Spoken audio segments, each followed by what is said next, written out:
Saudações florestais, eu me chamo Arthur Brasil e hoje a gente vai falar sobre algo que está acontecendo no Brasil já há pelo menos aí há 10 dias, tá? Na Amazônia. O que acontece? Na Amazônia, como a gente já está bem relatado aqui no blog, no Instagram, está sendo queimado. E antes disso, mas também acontecendo junto, está ocorrendo a queimada do Pantanal. E a gente publicou alguns vídeos aqui falando sobre os dois, de forma curta, outros de forma longa, no caso do Pantanal. E agora chegou, infelizmente, na vez da Amazônia. E o que acontece? A gente está com casos aí, recordes, né? Depois de muito tempo, né? Desde ali mais ou menos de 2023, de casos, de pontos de focos de incêndio. E o que acontece? Esses focos de incêndio, eles têm diminuído conforme o governo anterior, que era do Bolsonaro, e agora a gente está no do Lula. Só que a queimada ainda está acontecendo. Mudou de presidente, mas os problemas continuam. Os dados recentes indicam que o desmatamento da Amazônia diminuiu e o do Cerrado aumentou. Mas como a gente está falando hoje do Cerrado, o que acontece é que esses pontos de incêndio, que está em vários locais, principalmente ali na região onde é confrontante com propriedades já invadidas, já desmatadas, está sendo queimada. E aí a gente tem um grande problema, que é a fumaça dessas queimadas. A fumaça dessas queimadas, elas vão pro ar, certo? E elas formam nuvens. E isso é levado pro meio da floresta. Só que nem só de floresta vive a Amazônia, a gente também tem áreas urbanas. E aí, beleza, né? Então ali, por exemplo, em Manaus, você tem alguns casos terríveis, né, sendo relatados, de pessoas sufocando, ficando como se fosse com sintoma de sinusite por conta das queimadas, porque tá dentro da cidade por vários dias. E aí o que acontece? Essas nuvens de fumaça, elas viajam pelo continente, tá certo? Então,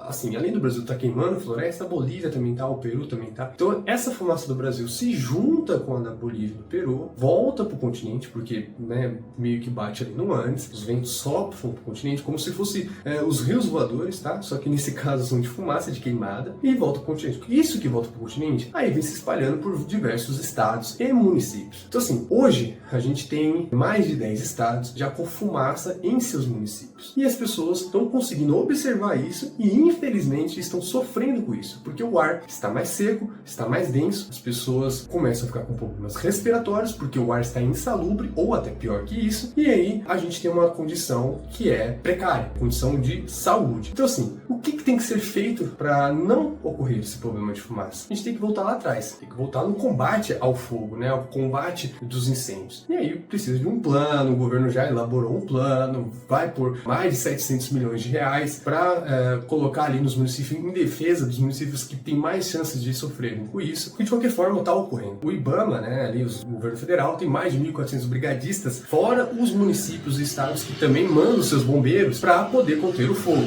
tá certo? Então os 1.400 do governo federal e os brigadistas. Sendo que, até o atual momento, tinha mais de 120 focos, cerca de mais ou menos 90 foram controlados, mas não é isso que os dados mostram, tá? Pelo menos na área da Amazônia. Fora a área da Amazônia, o Brasil está queimando em outras partes, no Pantanal, como eu disse, no Cerrado e até mesmo na Mata Atlântica. Mas dentro dessa questão, o governo federal se posicionou dizendo que, né, a gente está controlando, não sei o quê. E aí tá, esse controle, obviamente, é muito difícil, porque a área extensiva da Amazônia é muito grande, é enorme. E a prevenção, ela tem que começar por uma orientação antes do fogo. Ela tem que ser controlada, tem que ali tirar todos os benefícios de quem está colocando fogo, ela tem que identificar quais as propriedades que já tem histórico de fogo ou de desmatamento, e assim, tirar as propriedades, né, seria o mais correto, né, tirar e devolver pro governo federal, né, porque aí você tem que levantar se aquela propriedade está correta ou se não, né, se aquilo foi realmente um desmatamento, um poceiro, um grileiro, ou simplesmente estão abrindo novos espaços. Então assim, tem que fazer uma contenção, tá? Aí sim, quando você faz uma contenção efetiva para reduzir a questão do fogo, os outros que forem colocados, seja por alguma razão criminal ou não, você vai conseguir controlar melhor. Só que se você não tem controle nem do básico, fica difícil. O governo federal, ele precisa fazer a parte dele. Óbvio que os municípios e os estados também. E assim como as pessoas têm mais consciência para não causar isso. E as pessoas que eu digo, a gente sabe muito bem, que é ali a zona que é agropecuária do Brasil. Aquele que planta soja e aquele que coloca boi no pasto. Que muitas vezes esse boi no pasto é menos de um boi por hectare. Então assim,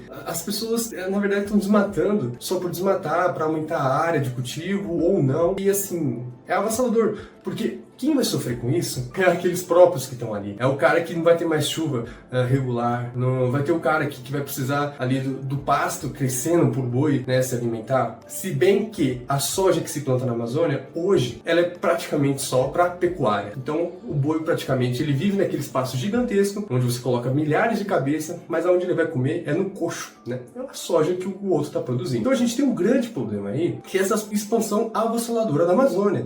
E aí, entra o problema maior, que a gente está enfrentando as mudanças climáticas, né? Os nossos biomas eles estão sendo devastados. Como a gente já comentou aqui em outro vídeo, que o Brasil está ficando mais seco, né? Menos úmido, como no Pantanal, uma região da Bahia já virou árida, no Rio de Janeiro também já perdeu uma área de Mata Atlântica, né? Não é mais úmida, está subúmida. O Brasil está ficando mais seco. E o que isso significa? É uma derrota. Por que uma derrota? Porque a gente não vai ter chuva para poder produzir. A gente não vai ter chuva pro agro.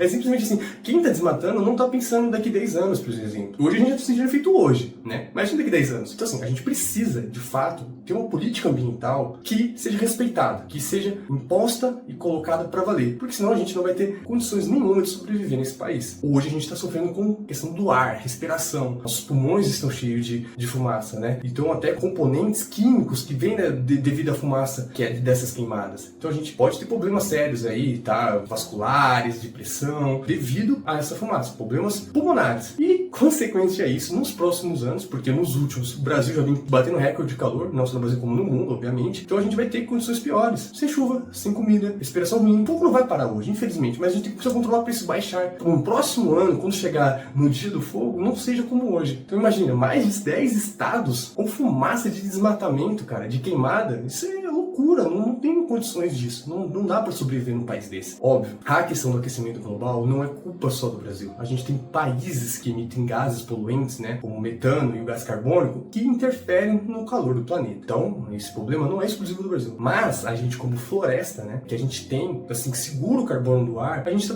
devolvendo tudo isso. Porque a partir do momento que a gente tira a floresta, acabou a captura de carbono e a emissão de oxigênio. Na verdade, a gente só começa a devolver. E aí, a gente vai contribuir, não tem jeito. Porque é queima de floresta, queima de resíduos vegetais. Isso, assim, não dá. Não tem condições da gente sobreviver dessa forma. A gente precisa controlar essa agropredatória que ocorre na Amazônia, tá? Que ocorre também no Pantanal, porque muito da queimada do Pantanal é criminal, foi causada por alguém, como se tem já identificado muitos. Então, tem que parar com isso. Tem que punir. E tem que tirar o crédito desse pessoal. Porque normalmente são os bancos, né? Ou até mesmo o governo que dão crédito financeiro, crédito rural. E aí esses caras recebem um dinheiro, desmata, porque eles vão ter que pagar alguém para desmatar. E normalmente não é o próprio cara, o proprietário. Ele vai pagar alguém, ele não é bobo. Então ele vai pagar alguém vai desmatar, ele pagou. E assim, cara, é nosso dinheiro. O Rio, né, fez um vídeo aqui recentemente dizendo um pouco sobre isso. Da onde vem o dinheiro desse crédito rural, da área do arco do desmatamento da Amazônia, né? Que ali também já tá atingindo até o Mato Piba, né? Então assim, a gente tem ali crédito financeiro para isso. Então assim, é seu dinheiro que tá usando para desmatar. O meu dinheiro. Não dá para concordar com isso. Tá, mas eles estão produzindo pro Brasil, pro mundo não tá, cara. E como eu falei, eles produzem, né, pra pecuária, é a soja pra pecuária. E o boi, aí sim, a gente alimenta da carne do boi. Só que assim, se você tirar o que causa o desmatamento, que normalmente é a soja e também a pecuária, você começa a controlar as formas ilegais de abrir novas áreas. O Brasil já tem terra suficiente para produção, isso daí já está mais que sabido. A gente tem áreas aí improdutivas, degradadas, que poderiam ser recuperadas, usadas para agropecuária à vontade, para silvicultura, para plantar eucalipto, pinos. A gente tem áreas, a gente não precisa desmatar mais, tá? Isso é desnecessário. A gente só precisa readequar as terras, né? Aproveitar o que a gente tem, distribuir o que a gente não consegue utilizar, dar terras àqueles que não têm, porque extensões de terras aí sem produtividade é muito no Brasil. Isso não tem cabimento. Na maior extensão, um país mega diverso que a gente com chuvas bem regulamentadas, se bem que agora não tá bem assim, mas a gente tem um clima legal para agricultura, então a gente tem que saber controlar essas partes aí para ninguém sofrer. Então é bom a gente cobrar dos nossos políticos, tá? De em quem a gente vai votar, sempre um posicionamento do meio ambiente. Porque se a gente não ficar cobrando isso, aí é derrota atrás de derrota, seu filho, eu, o seu pai, sua mãe, os filhos dos seus filhos, vão todo mundo sofrer com o ambiente, tá? E aí, reverter o processo que tem hoje de aquecimento global é muito difícil, mas a gente tem que desacelerar, tomar medidas para não ficar pior. E é isso, galera. Esse é um vídeo que a gente precisava fazer, que a gente tá compartilhando há vários dias sobre os problemas que estão acontecendo na Amazônia, nas queimadas. A gente tá lá no Twitter falando disso, tá no Instagram. Tem um Bruno lá do Twitter que tá dando uma força aí na divulgação. Muitos conteúdos compartilhados da gente, devo créditos a eles. Esse é o nosso posicionamento. Espero que vocês também, né, deixem seu comentário o que vocês pensam, o que vocês acham. Eu sei que algumas coisas que eu disse aqui é um pouco dura, na questão aí de agropecuária e tal, mas, cara, não tem jeito, é eles que estão fazendo isso. Não é o brasileiro médio ali, baixo, pobre, que tá fazendo, causando esses fogos. Obviamente, muitos são os pobres que os caras pagam, dá uma grana aí, vai lá e queima. Mas assim, porque alguém tá pagando, alguém tá financiando, tem que ir atrás desse povo, não tem jeito. Então é isso, galera. Até o próximo vídeo. Se você gostou desse vídeo, dá um like, se inscreve e até mais. Valeu!